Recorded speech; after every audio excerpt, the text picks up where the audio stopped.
ఆరుగాలం కష్టపడి ఎండలో వానలో పొలం పట్టుకొని పండించిన వరి చివరకు రైతు మార్కెట్కి తీసుకెళ్ళినప్పుడు 80 కేజీల బస్తా 2000 కూడా పలకదు.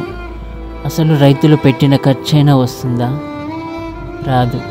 కానీ అదే వడ్లను ఒక బ్రాండ్ చేసిన ప్యాకెట్లో చూసేసరికి 20 కేజీల ప్యాకెట్ 1000 రూపాయలు, 25 కేజీల ప్యాకెట్ ఇంకా అంతకంటే ఎక్కువ ధరకు పలుకుతుంది. ఇంత తేడా ఎక్కడి నుంచి వస్తుంది?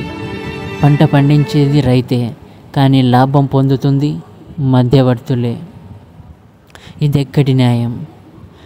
రైతు చేతికి రావాల్సిన కనీసం ధర కూడా ఇవ్వకుండా ముడి సరుకులతో వ్యాపారం చేయడం ఎంతవరకు న్యాయం అంటారు?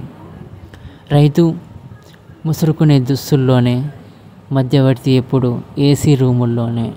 రైతు పండించకపోతే మనం తినేదేమిటి? చూసి ఆలోచించండి. ఇది ఎక్కడి న్యాయం?